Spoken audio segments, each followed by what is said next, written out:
Okay, Adrian, that's fine. Thank you for telling me.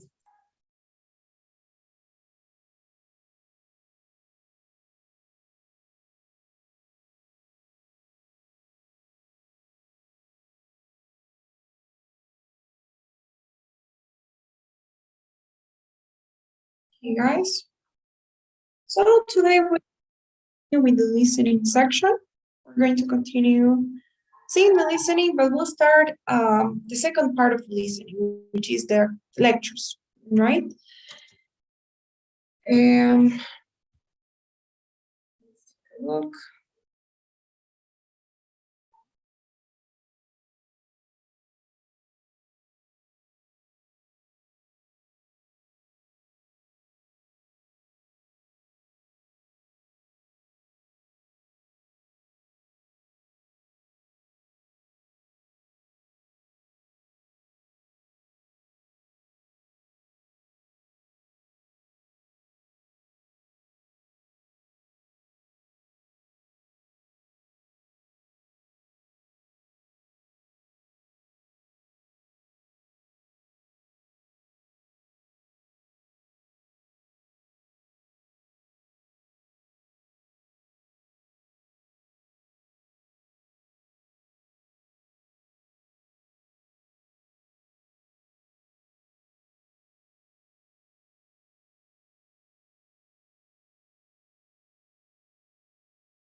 Okay, guys. So does anyone remember how many lectures we have?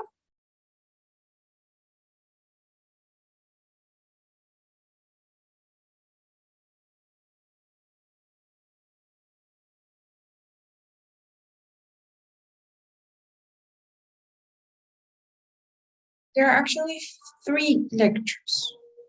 And do you remember what a lecture was?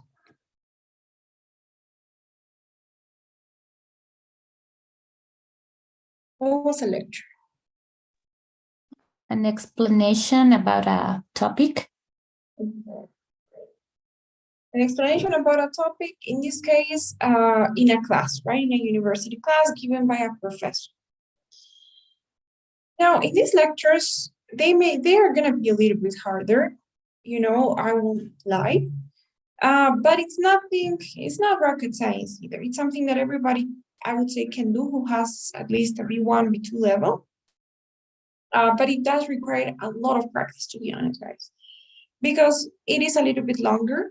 These lectures are usually 3 to even 6 minutes, sometimes 6 minutes long.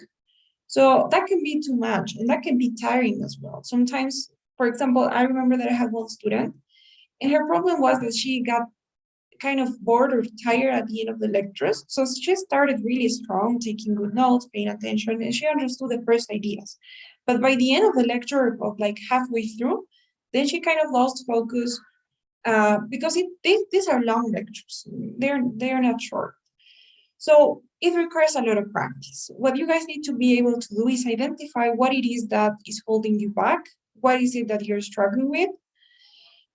For example, if vocabulary is what's holding you back, then you need to work on expanding your vocabulary, right? If you're missing academic vocabulary, then this is gonna be a little bit tough for you. Some students struggle because of the speed. Sometimes some professors are speaking like very fast. So it can be hard paying attention and listening and also taking notes at the same time. So if you're struggling because of the speed, because it's too fast and it's too fast to take notes and understand at the same time, then work on practice by listening to different lectures, different content at different speeds. So start with something, start lower than usual. The good thing now is that we have the options of playing things at different speeds, right? Even if you go to YouTube, Spotify, so you can change the speed in which you're listening to these lectures so that you get used to the speed and you gradually go increasing the speed. So you start maybe playing this at 0.5, which is going to be obviously a lot longer, but it's going to be a lot slower as well. And then you practice taking notes like that. And then increase the speed a little bit more. So it's going to be 0.75 and then 1 normal speed. And then you can even go faster just to be prepared for everything. If you're struggling with taking your notes, then same thing, go gradually. So start by just taking notes on the big ideas, only let's say the subtopics. And then you'll take a little bit more. And then you'll write down 2 or 3 lines per subtopic. If you guys are struggling with, I don't know, like usually that's what most students have problems with. It's never gonna be answering the questions because they are not that difficult either. If you have good notes, then they are easy to approach. I would say most of it is about taking notes, taking good notes. So let's start. These lectures are gonna be academic lectures. They're gonna be about an academic topic, could be the sciences, history, literature, sociobiology, psychology. And during the first 30, 45 seconds, you will have a brief introduction where they will tell you the main topic of the lecture, and they will show most of the time give you a brief explanation or brief definition of the main topic. However, the most important part is to understand that these lectures are always going to be broken down into different subtopics, into different unities. So I would say the most important thing in order to take good notes is to understand the structure of the lecture, to be able to crack the lecture. Some organizational styles that you can have in these lectures are the ones we have here. They say there are different ways to present information. The way in which information is presented is called an organizational style.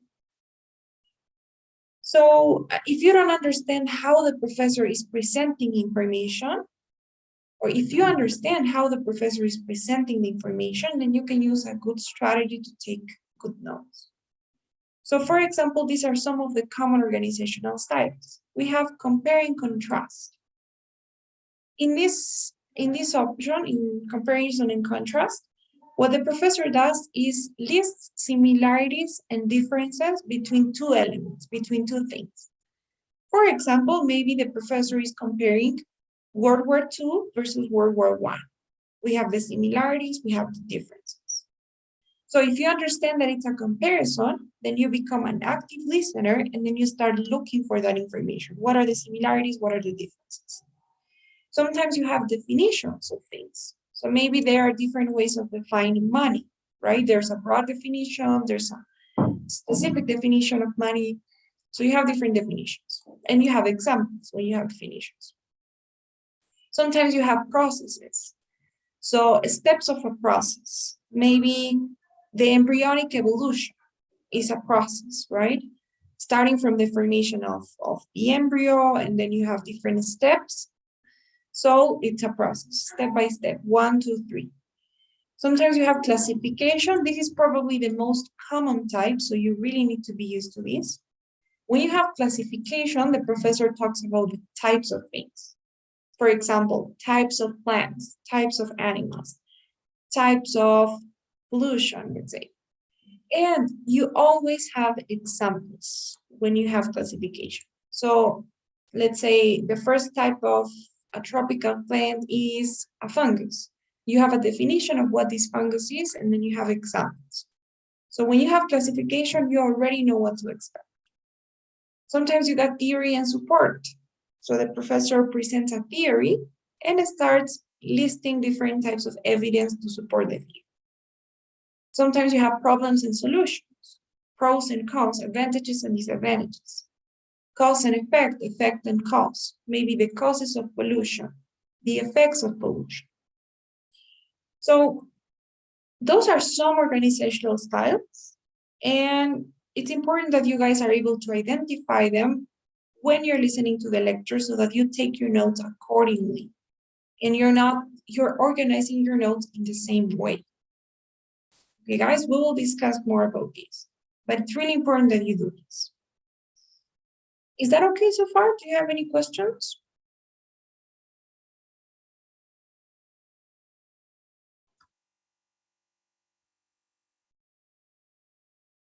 Okay. So let's take a look at an example. I just want you guys to hear the first part of this lecture. I just want you to hear it. I don't want you to take any notes. Just pay attention. Don't take any notes. Pay attention only. And I will tell you how to take notes. Okay, but let's start by listening to this.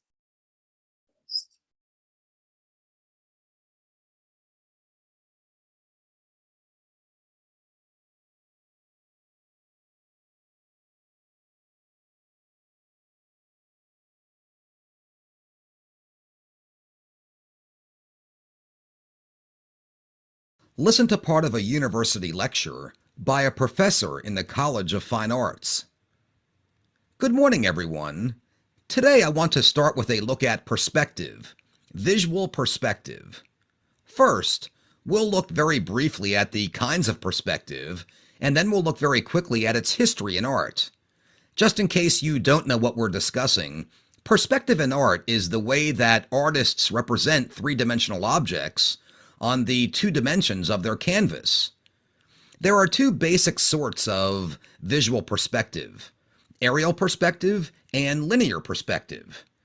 Aerial perspective, and aerial just means air or atmospheric, not your view from an airplane. Aerial perspective is the way that the atmosphere affects how we see things, especially distant things. I won't try to go into the laws of physics that are involved here, but it is aerial perspective that makes a mountain in the distance appear to be a different color, that makes it seem hazier, less distinct than closer objects.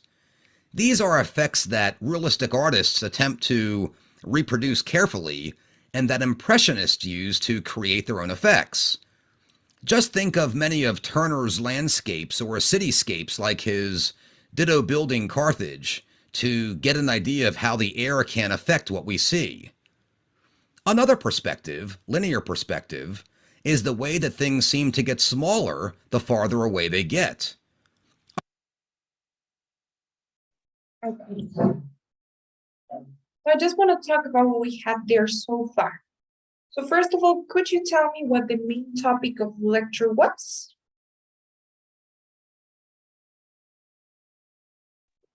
Visual perspective. Okay, thank you so much. Visual perspective. Can you maybe define what visual perspective is? In your own words, you don't need to use the same words as the professor.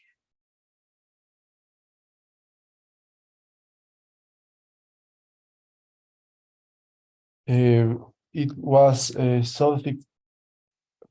Perdón que lo diga en español, estoy con mi nariz rota, entonces me cuesta un poco hablar. Okay, yes, don't worry. It was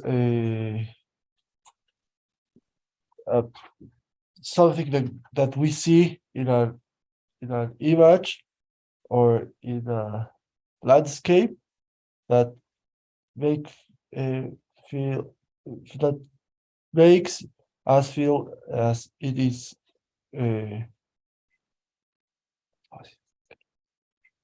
here or longer, maybe. Exactly. Yes, Adrian, thank you so much. So yes, it's when we see a painting, when we see an image in your own words, right? And it feels real, right? It makes sense. Things there make sense. Okay. And then can anybody maybe tell me how the professor was going to organize the lecture? What was the organizational style of this lecture? What specifics of topics the professor was going to talk about?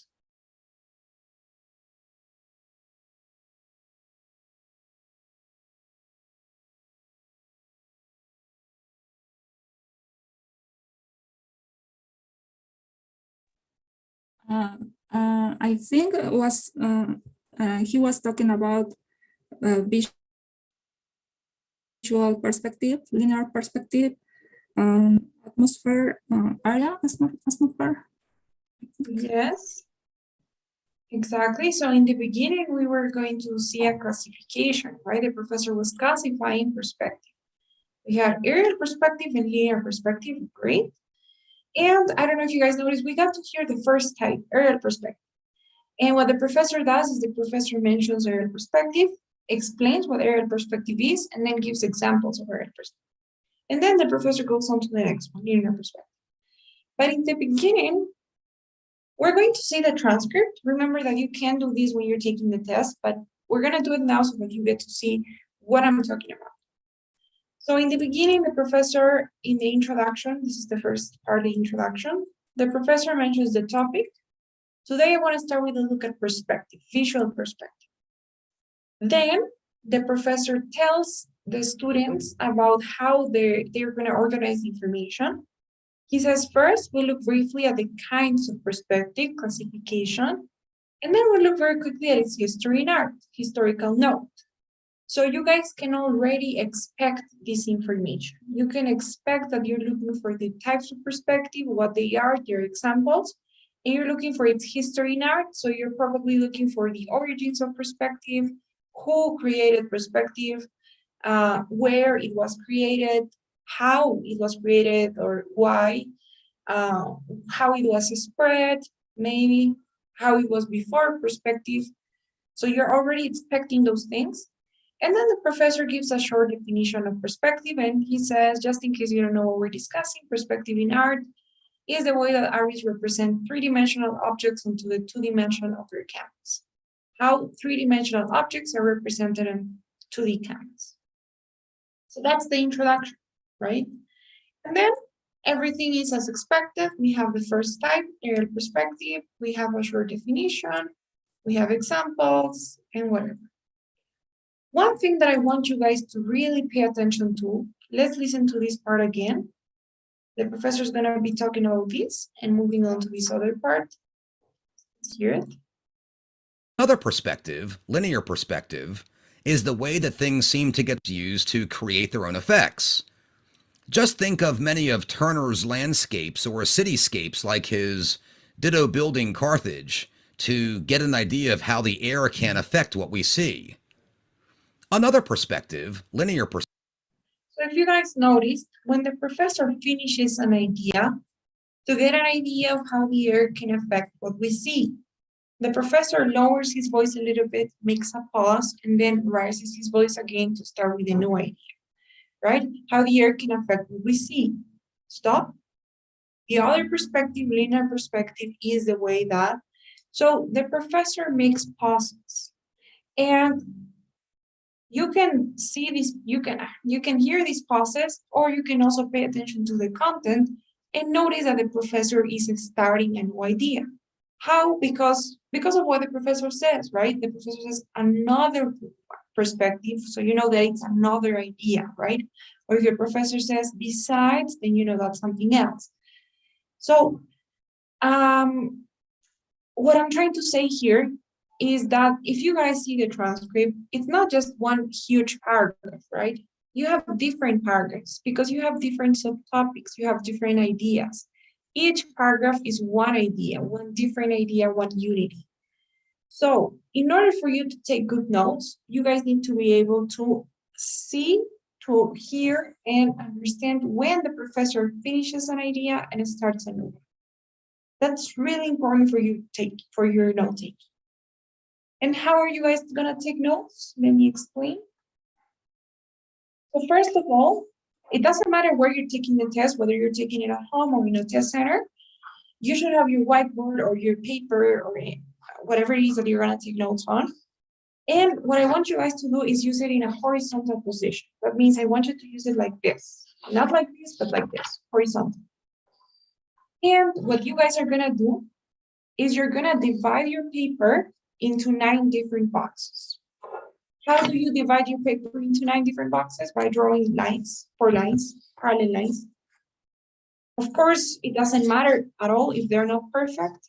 The important thing is that you have 9 different boxes. So for something like this, obviously you can see that my lines are not perfect, but at the end of the day, I have 9 different boxes, right? 1, 2, 3, 4, 5, 6, 7, 8, 9. This is what you guys need to have. And you're always gonna use one entire page for one lecture. That's important as well. Now, what you guys are gonna do is every time that the professor starts a new idea, you will change your box. So for example, you can start writing down the introduction here, whatever you have from the introduction. To be honest though, I don't take notes from the introduction. I don't think that it's necessary. It's better to pay attention during the intro. But if you were to take notes, then you can write them down here. When the professor starts talking about aerial perspective, you go here. You write down aerial perspective. Maybe you just pay attention to what the professor says about aerial perspective, how the professor defines it, because it's a big idea, right? And it's important that you guys understand the big ideas. So it's not necessary that you take notes of that. So aerial perspective is this and this and that. You pay attention, you don't take notes. And when the professor starts giving details, like examples, then you start writing them down. So details, right? And then you write down names, dates, whatever you have as details. Then the professor goes on to linear perspective. You go here. Linear perspective, you do the same. You pay attention, you hear for the context. If you start having details, you write them down. When the professor goes to talk to the history of perspective, so same thing. You don't necessarily have to take notes on everything. You start listening, paying attention, and only when you get details, like maybe who created aerial perspective, you have the name of somebody, you write down the name. You have a date, you write that down. You write that down. But if you have ideas, like perspective was created because of this and this and that, you don't have to take notes. But the important thing is that you do this. You keep this system where each box is for one different idea. Okay, guys? This is really important because this allows you to have your notes organized. And it also helps you answer the questions later. Because maybe you have an example of aerial perspective here, and they ask you, why does the professor mention this example? And then you need to say, it's an example of aerial perspective. But if it was here, then you would know that it's an example of linear perspective, not aerial perspective. Or if it was here, you know that it's something related to the history, let's say. So having your notes organized in this way will help you a lot. But it's a matter of practice as well, because it's not easy to get used to taking notes and understanding the ideas at the same time. So it will require some practice, but I would definitely recommend doing it like that. I personally took my notes like this when I was taking the test. And well, I've had many students who tried this way and who have succeeded. So try it out, see if it works. Maybe compare it to your usual way of taking notes, and it's your decision. So is that okay so far? Do you have any questions now, any comments?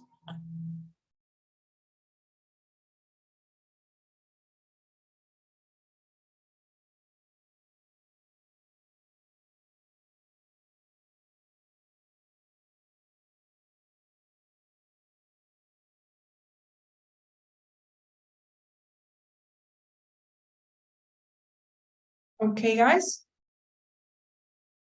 And then we're going to now listen to the entire lecture. I want you to take notes. And I want you to take notes like this, okay? In this way. So let's hear it. I can also take notes so that maybe I can send you a picture of my notes so you see how I take. So get ready, please. I'm also gonna get ready.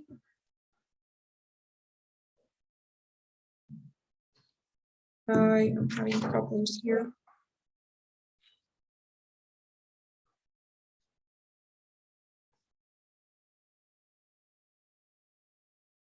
And I will send you a picture so that you can have this. Okay, guys, let's see. Listen to part of a university lecture by a professor in the College of Fine Arts. Good morning, everyone. Today I want to start with a look at perspective, visual perspective. First, we'll look very briefly at the kinds of perspective, and then we'll look very quickly at its history in art. Just in case you don't know what we're discussing, perspective in art is the way that artists represent three-dimensional objects on the two dimensions of their canvas.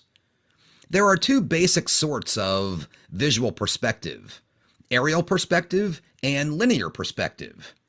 Aerial perspective, and aerial just means air or atmospheric, not your view from an airplane.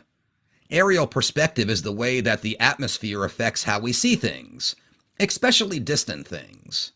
I won't try to go into the laws of physics that are involved here, but it is aerial perspective that makes a mountain in the distance appear to be a different color, that makes it seem hazier, less distinct than closer objects. These are effects that realistic artists attempt to reproduce carefully and that impressionists use to create their own effects. Just think of many of Turner's landscapes or cityscapes like his Ditto building Carthage to get an idea of how the air can affect what we see. Another perspective, linear perspective, is the way that things seem to get smaller the farther away they get. A classic example of this is the way we perceive railroad tracks or a line of telephone poles running away from us. They seem to get smaller and smaller as they recede, until they vanish in a point on the horizon. And this point is appropriately called the vanishing point. This effect happens whenever there are parallel lines like the two train tracks or the tops and bottoms of the telephone poles. Now, an object or a scene may have more than one vanishing point. A cube, with one of its faces squarely perpendicular to us, has a single vanishing point, directly behind it and on the horizon. But a cube with one of its vertical edges facing us has two vanishing points instead, one for the right-hand face and one for the left-hand face. And these points are off to the right and left respectively, on the horizon, where the parallel lines of the faces seem to converge. And then, if this same cube is viewed from somewhat above or below, it will have three vanishing points, one to the right, one to the left, and a third one behind it and below or above the horizon. This is easy to visualize if you look up at a corner building from its street intersection. You can look down one street to see the right-hand vanishing point, look down the cross street to see the left-hand vanishing point, and then look up along the corner of the building to visualize the third vanishing point. These kinds of perspective are easy to see if we view geometrical shapes or man-made structures. But of course, natural scenes don't have any sets of parallel lines, so they have no vanishing points. But that doesn't mean that they don't exhibit perspective. The laws of optics were not understood at all in early Western art. Artists recognized the effect, of course, but they were unable to figure out how to represent it accurately. From the paintings inside the Egyptian pyramids to the illustrations in medieval Christian churches, nearer people were simply drawn larger, or drawn lower in the picture, or drawn so as to cover the people farther away. There was no real understanding of how the physics of perception worked. They never got a grasp on the idea of the vanishing point. And then came the Renaissance, the rebirth of learning and the sciences. This was a hotbed of scientific thought. Da Vinci, Galileo, Newton, and Filippo Brunelleschi. Brunelleschi was a 15th century Florentine architect who conducted several optical experiments and discovered the rules of perspective. With what he learned, he drew a very accurate picture of San Giovanni Baptistry in Florence, and then he made a small peephole in the middle of it. He carried it into the street and amazed all his acquaintances by having them look through the peephole from the back of his picture. First, at a mirror which reflected the image into the viewer's line of sight. Then, Brunelleschi would quickly withdraw the mirror, leaving the viewer peeping at the real baptistry, whose perspective had been replicated perfectly. Other Italian artists, notably Donatello, began using Brunelleschi's methods for accurate linear perspective, and his ideas soon spread throughout Europe. The development of effective aerial perspective, on the other hand, was developed by the Flemish and Dutch masters of this same period, and can be seen at its best in works like Jan van Eyck's The Virgin of Chancellor Roland.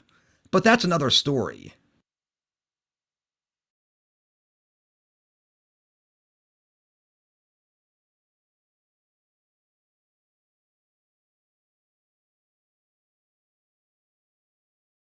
Okay, guys.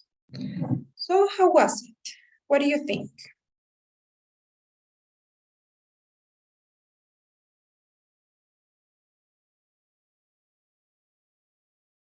How was your note taking? How was the lecture? Was it easy to understand? Was it too fast? What do you think?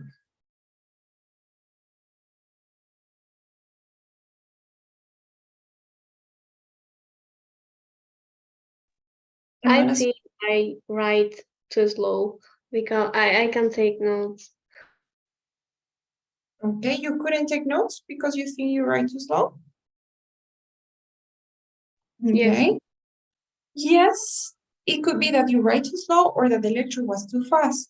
So practice taking notes at different speeds. Start with slower lectures, slower content, and practice taking notes gradually. So start by taking notes only on the subtopics. Just write down the name of the subtopic, let's say, or a little bit of the context, and then focus on paying attention. And then start gradually increasing how many notes you're taking. But yes, that can be sometimes a problem, especially when you're used to typing, because sometimes some people are very used to typing and they can type fast, but handwriting is something that's almost disappearing. Yes? Anyone else? Any other comments?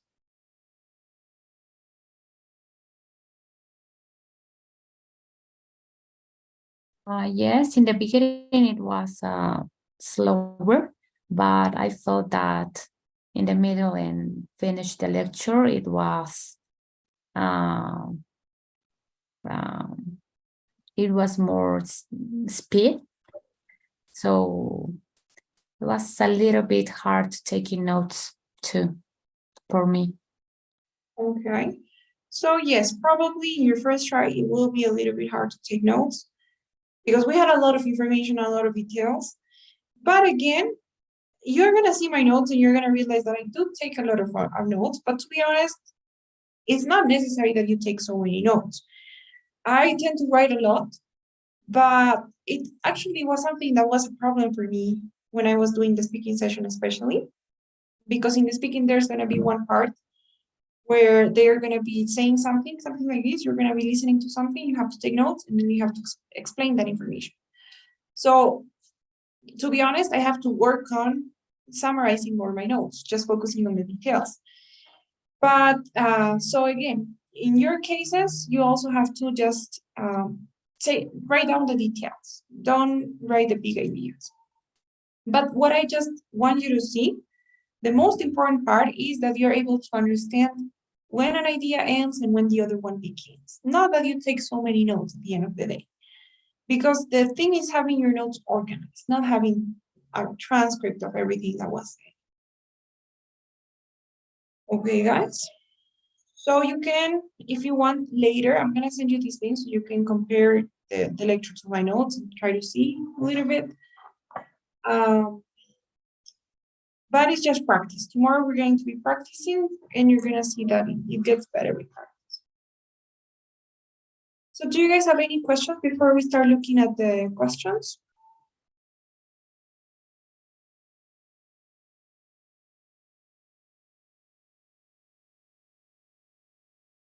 Okay, guys. So our first question here says, what is this lecture mainly about? What do you guys think?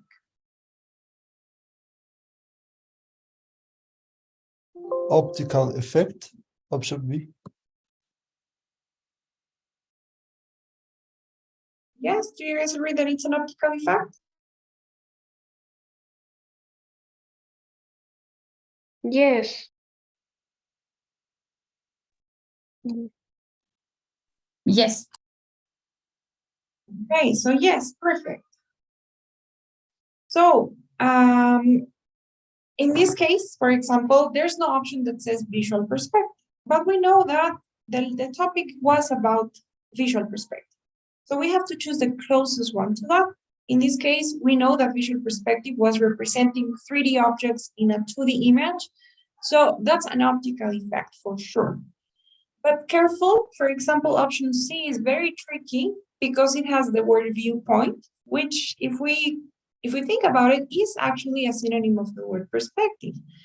But it means perspective from a different approach, right? Perspective in the sense that as in opinion. And this wasn't about an artistic opinion or the opinion of an artist, right? It was about perspective in art, which is different as artistic viewpoint. So careful with those traps, but great, it is option B.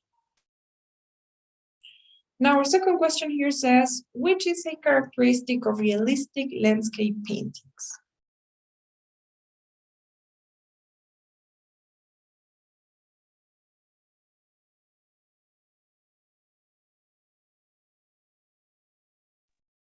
C, they show atmospheric effects. Okay, do you guys agree?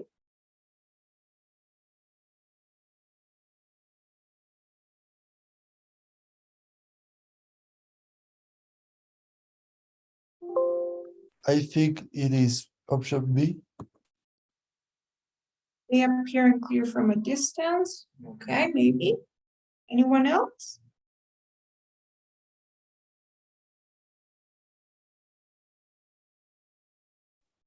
Option A.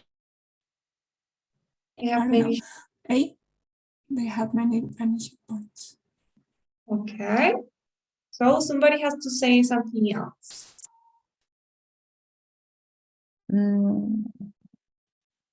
I think that it's, well, I'm not sure, but I'm going for C.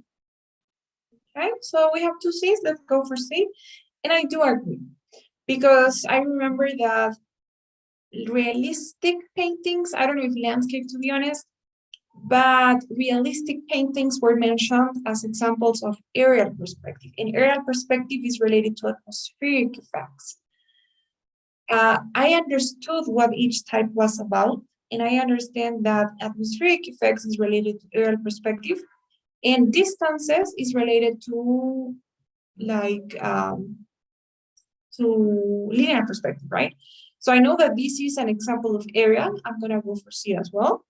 Vanishing point was mentioned later, according to my notes, and the Renaissance art was mentioned even later. So I don't know. I don't think they could. But let's see. Now, question 3 says, why does the professor mention Turner's painting, the Dido Building Cafe?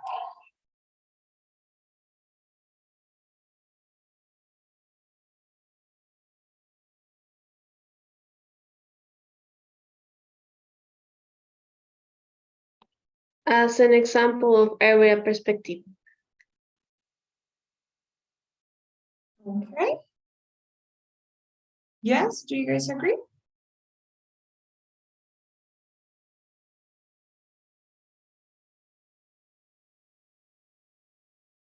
Is it an example of aerial perspective?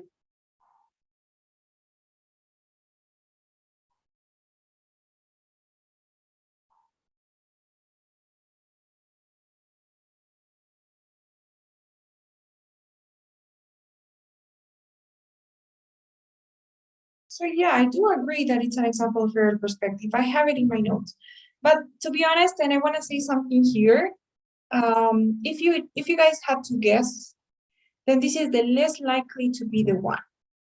Because most of the time, first of all, the questions are most likely going to go in order, in the same order as they appeared in the lecture. That means that the first question is very likely going to be about aerial or linear perspective. Then you maybe have a question about, let's say, vanishing points, and then the other one could be about the history of perspective. So they are probably going to go in order. And you're not likely to have two questions about the same. So I know that the second one is an example of atmospheric effects. And I also know that the third one is an example of air perspective as well, but this is very, very uncommon to have two questions that are about the same topic or the same subtopic. Okay, so if you had to guess, I'm not saying that you should always do that, but if you had to guess and you didn't know the answer, then it would be more likely, let's say, linear perspective. Okay, let's see. Now, question 4, he says, according to the professor, why was the Renaissance conducive to art?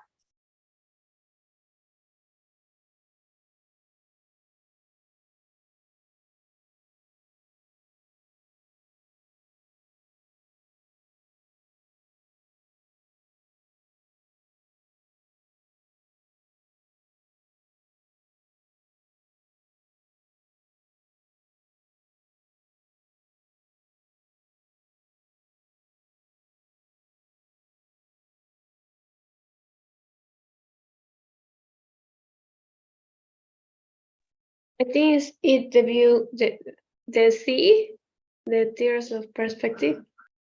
Okay. Do you know what debunked means? No, I'm not. No. Okay, so this actually means like object.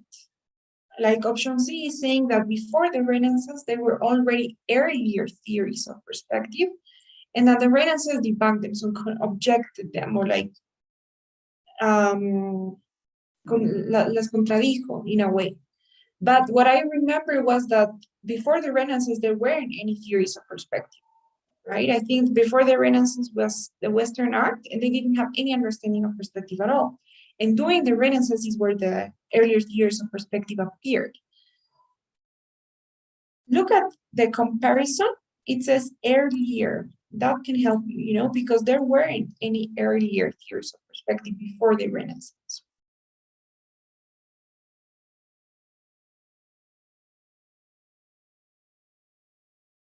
Are you sure?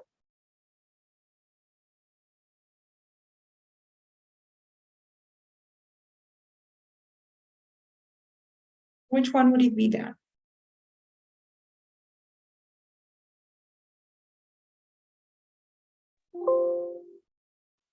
It is option B. It opened the classics to European thought. I don't know, because I do remember that they said that later these theories of perspective spread to Europe. I don't know if it opened the classics to European thought. I think it opened everybody to scientific thought. That's what they said. I think it's related to science. I would maybe say A. I don't know though. I would let's go for B and let's see that. Now our question 5 says foreshortening is a way of representing an object so that it conveys the illusion of depth. And its success often depends upon a point of view in which the sizes of near and far parts of an object contrast greatly. Foreshortening is an instance of what?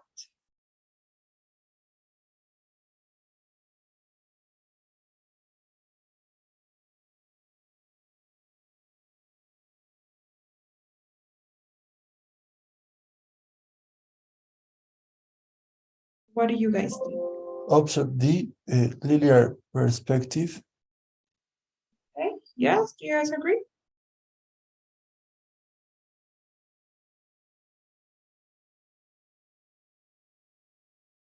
If you understand, yes, good. So yes, this question is trying to see your understanding of everything, right? Because this isn't something that was mentioned. So there's no way that you could answer the question if you didn't have a good understanding of what each one is about, or what everything that's here is about, right? So what aerial perspective is, what linear perspective is, what multiple vanishing points is. To be honest, this demonstration, I don't know, but you need to have a brief understanding. And I do understand that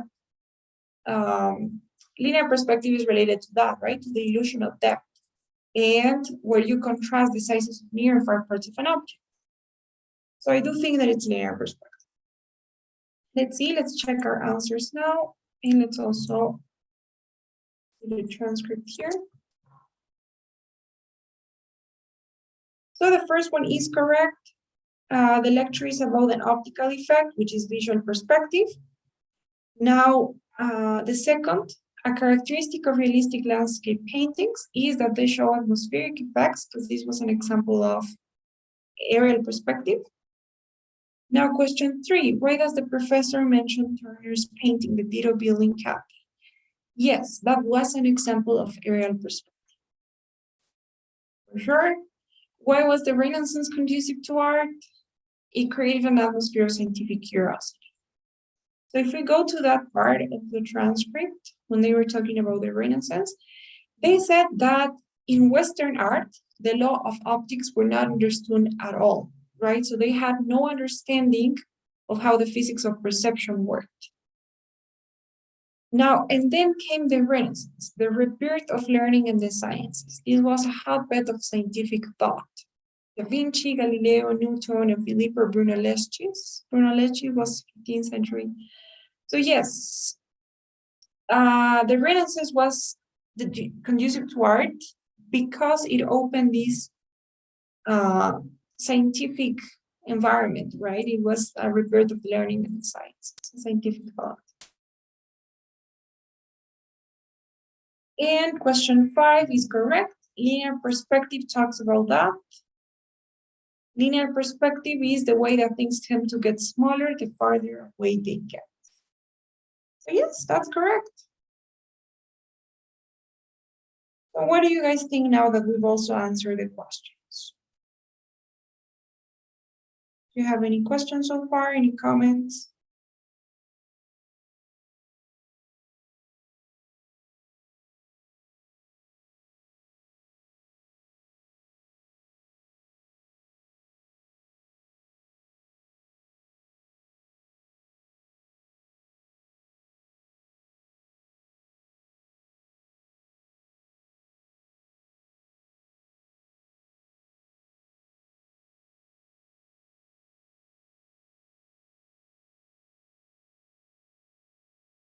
Okay, guys, good.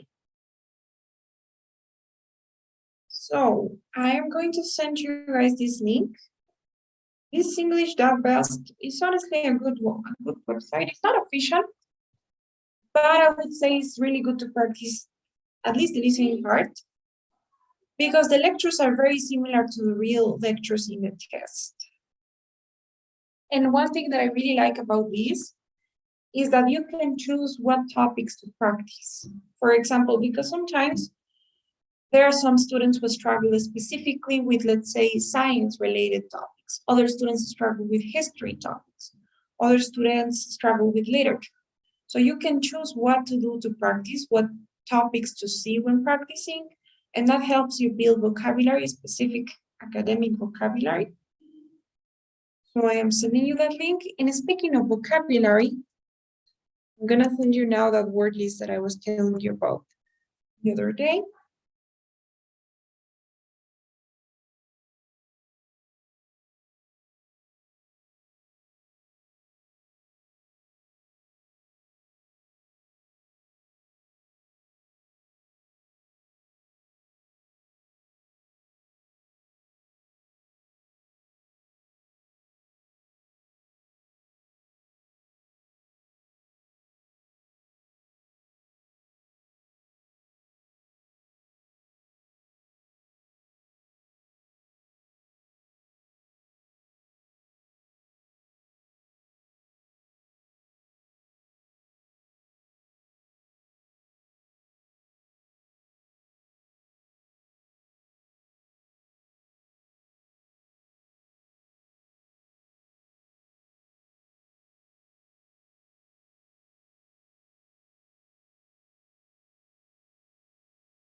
I'm sending you this link. You can download the PDF. Basically, here you will find, even though it says speaking and writing sections, to be honest, it's helpful for everything, because you have topics like, for example, education, which is really important for, let's say, the first part of the listening, the conversations that happen or that take place in the university. So you have a couple of expressions related to university life or to education in general, right? Like, let's say, attending classes, attending a meeting, an event, calling attendance, majoring in something, online learning, face-to-face classes. So you've got a lot of vocabulary and expressions related to those topics, to work life. Now this is going to be especially useful for the speaking section. You will see when we get there, because the speaking section is about all of these topics: work, life, relationships, business, environment, technology. Check it out. If you could print it and maybe try to study a couple of expressions. But again, my suggestion is always to learn and build vocabulary by listening to content and by reading content. So keep that in mind as well. Okay, guys? And I'm also going to send you this presentation.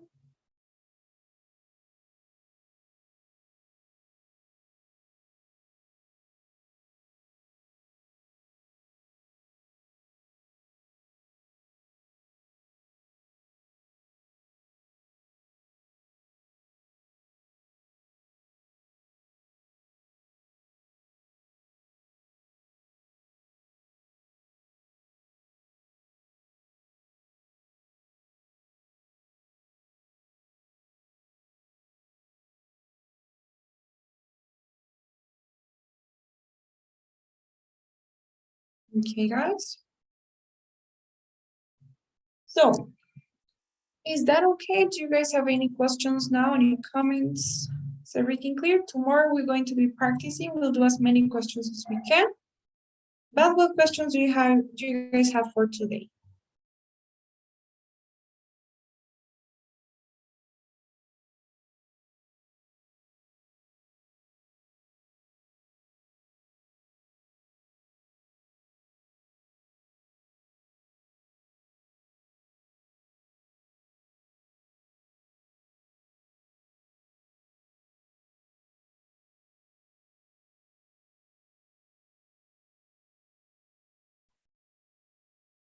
No questions? Okay, guys, then please, before you go, don't forget to complete today's daily survey. It should be on your screens right now. And I will be seeing you all tomorrow in class.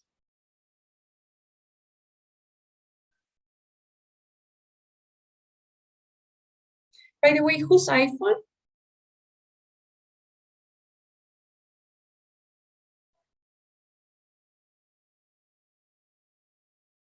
Hello?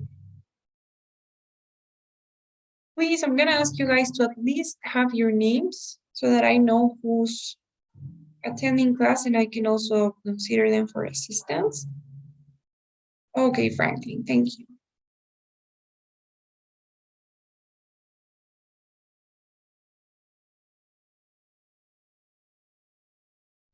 Sorry, just a question.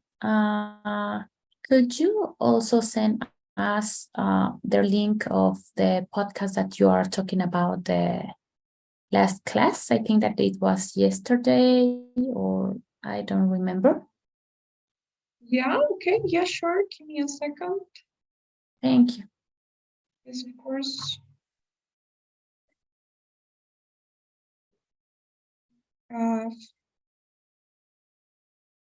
He's not here.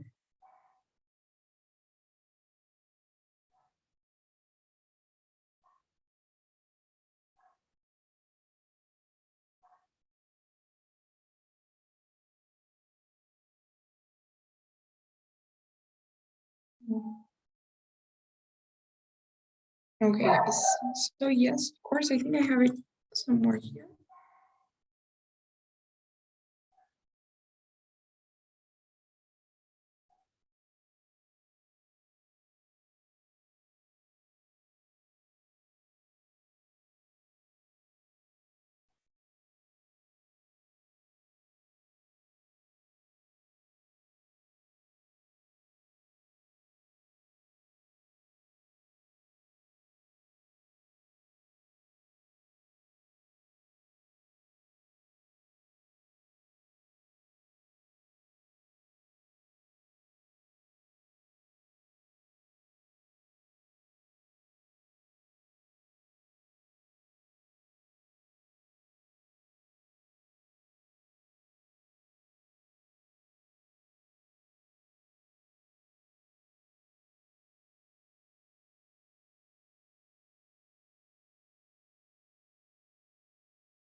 Okay, guys. Yes, of course.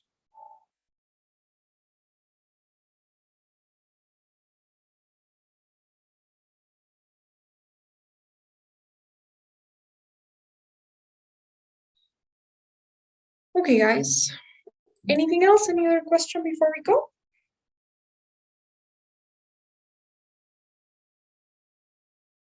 No, thank you so much. Of course, guys, don't worry. Then I will see you tomorrow. Have a great night.